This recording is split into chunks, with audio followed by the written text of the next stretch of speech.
Welcome to the deep dive. I've been thinking about how we actually learn things, really master them. It's almost never like a lightning bolt moment, is it? No, not usually. It's more gradual. Exactly. It's more about just sticking with it, like learning a language. Yeah. If you study for a year, someone cramming for a month just can't catch up, right? Right. Or think about sports like basketball. Those hours on the court just add up. Consistent exposure. Yeah, that steady practice, that's the real thing. Which actually kind of brings us to our topic today, object-oriented programming. OOP. Ah, Yes, OOP. It's a big one. we've got this lecture transcript and a briefing document that really lay it out. They talk about how OOP helps manage complexity, how it organizes data, especially in design. It's a different way of thinking about code compared to older methods. Totally. It's like the difference between maybe how a toddler talks just basic sentences and how an academic writes a formal paper. One simple sequence, the other is structured and sophisticated.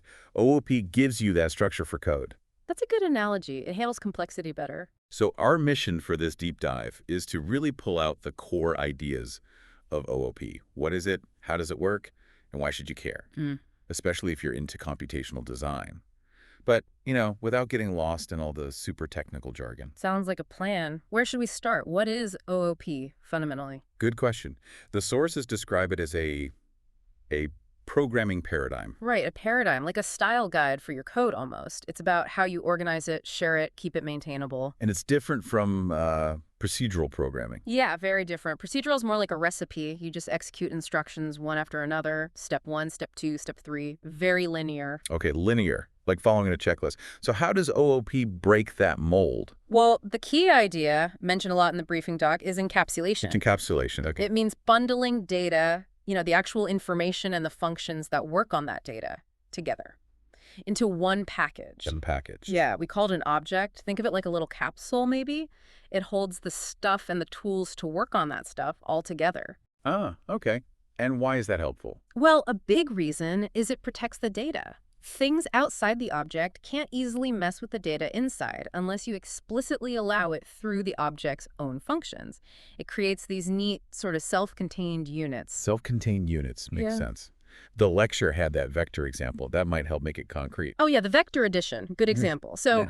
procedurally, you'd have your data separate. Like vector 1 is coordinates 1, 2, vector 2 is 3, 4. Just numbers floating around. Right, date over here. And then you'd have a function, maybe add vectors, totally separate. You feed it the two sets of numbers, it does the math, and spits out a result.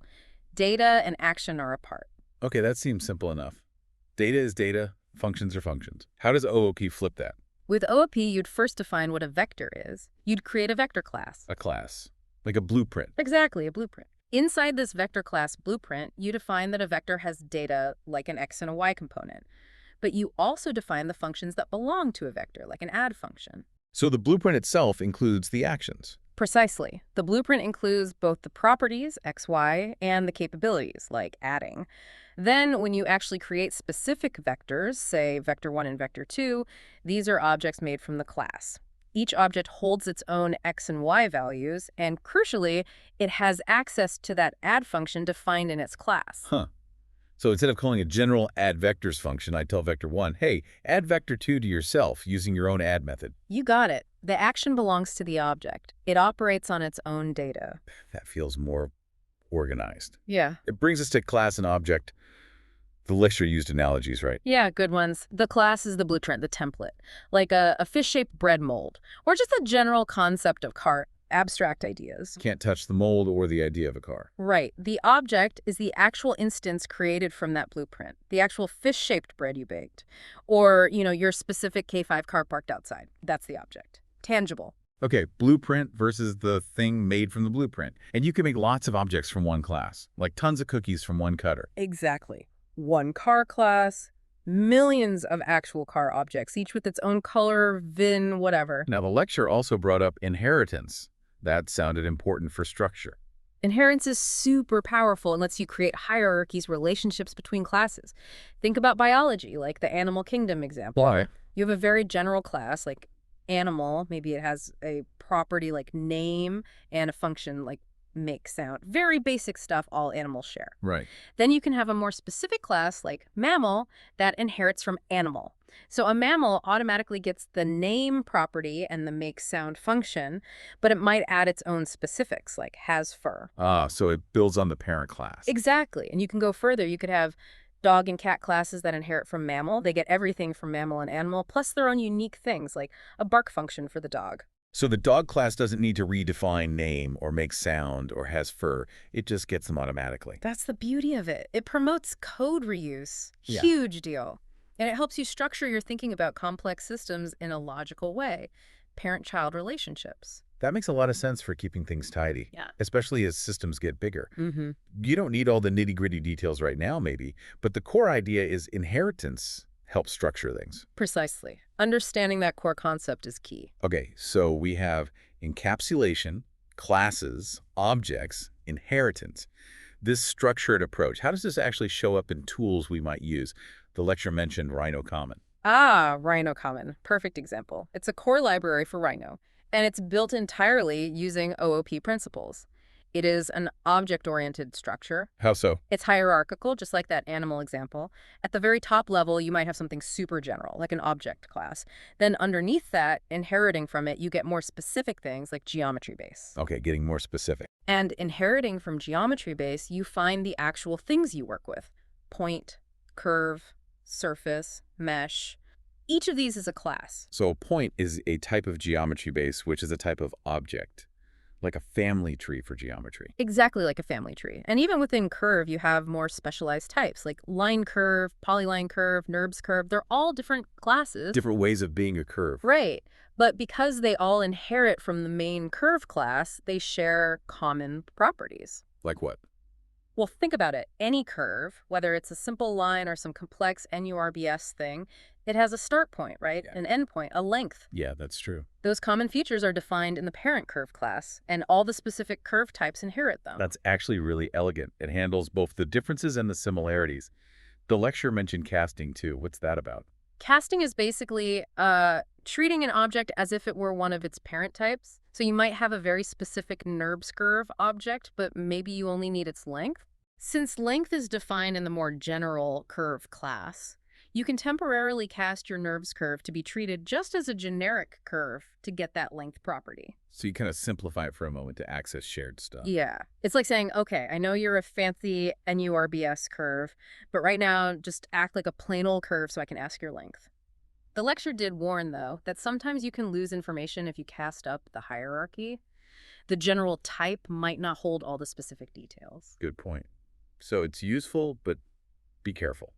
And this structure, this hierarchy in RhinoCommon, the idea is that eventually you, the listener, might build your own ontology for your projects. That's the goal, yeah. An ontology is just a formal way of structuring concepts and their relationships. So just like RhinoCommon organizes geometry, you could organize the elements of your project. Like if I'm designing a building. Exactly. You might define a wall class, a window class, a door class. Each would have properties, material, size, whatever, and rules for interaction, like a window has to be hosted in a wall. You're building your own little structured world using OOP ideas. It's about defining the parts and how they relate. Oh. Essential for complex stuff. Okay, the lecture then showed some examples, right? The sphere collision thing. Yeah, the sphere simulation. Great illustration of managing state and interaction.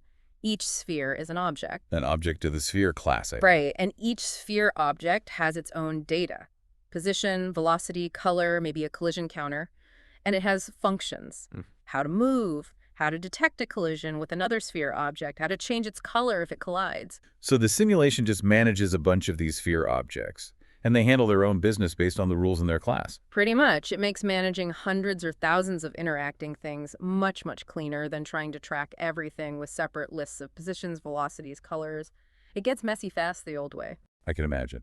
And then there was the more complex game environment example. Oh yeah, that one showed interconnected systems, different types of objects interacting. You had cloud objects releasing water. Affecting their own state, and maybe tree objects. Exactly. Tree objects absorb water, grow, maybe turn into timber objects when harvested. Right. Then a factory object processes timber, which maybe affects a global environment object by releasing carbon. Wow. Okay, so clouds affect trees, trees become timber, timber goes to factories, factories affect the environment, all interacting based on rules defined in their classes. That's the power. You define the behaviors and properties within each class, and then you let the objects interact.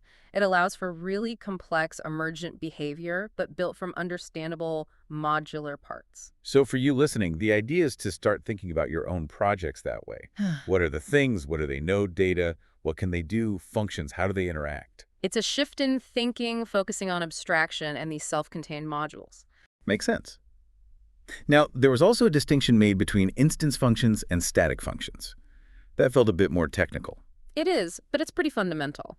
Instance functions, often called methods, belong to a specific object, a specific instance of a class. Like the add function belonging to a specific vector1 object. Exactly.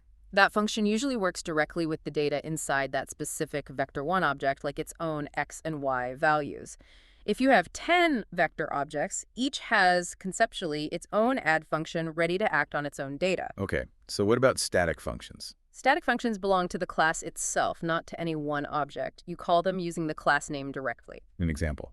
Think about calculating the distance between 2 points in RhinoCommon. You don't necessarily need a specific point object to perform the calculation. You just need the 2 points you're measuring between. Right. So you might call something like rhino.geometry.point.distance, point A, point B. See?